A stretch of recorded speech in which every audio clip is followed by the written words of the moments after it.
Title: My wife texted. Flight got delayed, stuck overnight in Chicago. I replied, "Weird, your GPS says Miami." 10 minutes later, start, I watched the notification blink on my phone. Flight got delayed, stuck overnight in Chicago. Her words were casual, almost careless. I should have felt panic. I should have sent frantic messages. Instead, I stared at the screen and smiled coldly. "Weird," I typed back. "Your GPS says Miami." She didn't reply immediately. 10 minutes later, the chaos began. I knew exactly where she was. She didn't. And I was ready. We used to be inseparable. Every trip, every dinner, every whispered dream.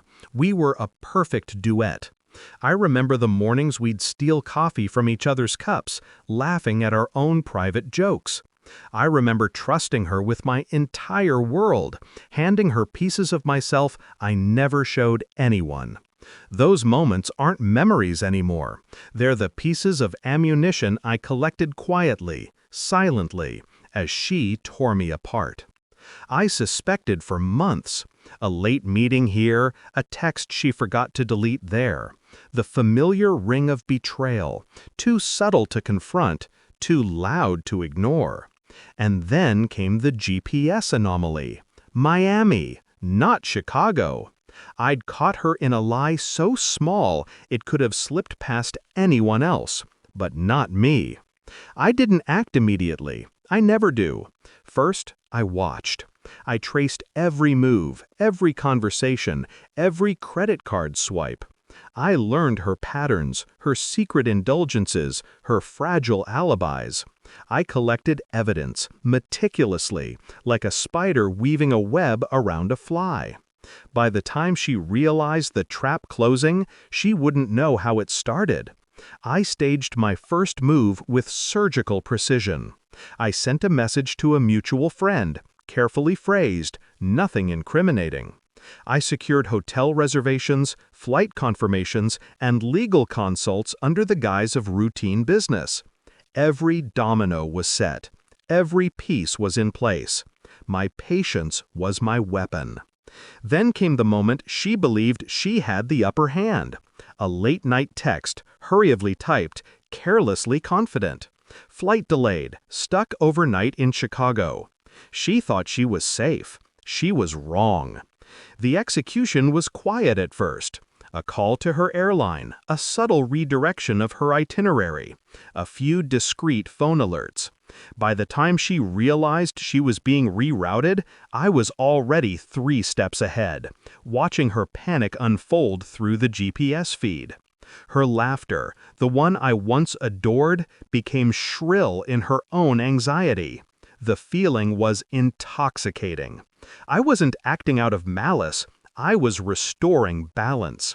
By the time the plane touched down, the nightmare was complete. She wasn't in Chicago. She wasn't in Miami.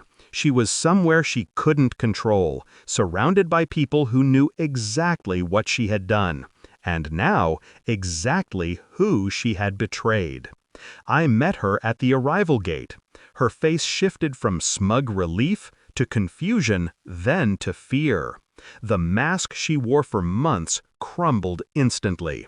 "How?" she started, but I cut her off with the calmest voice I could muster. "Everything you hid from me, it's not hidden anymore."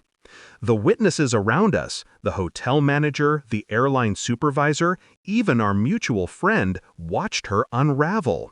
Her network of lies collapsed in real time.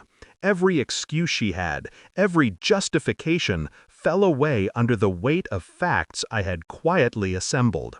I didn't yell, I didn't cry. I watched, patient and cold, as she realized that I had always been in control. Her hands trembled, her confident posture, the one I once found magnetic, collapsed. I let the silence stretch, let her feel the magnitude of her betrayal reflected back at her.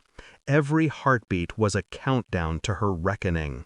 And then, the final move. The legal notice, the transfer of assets, the exposure of her duplicity to the people she depended on most. Each step executed without a trace. Each reaction orchestrated by the information I had carefully curated. She understood, fully, that her empire of lies had been built on a foundation I had quietly dismantled. I left her standing there, shocked, humiliated, powerless.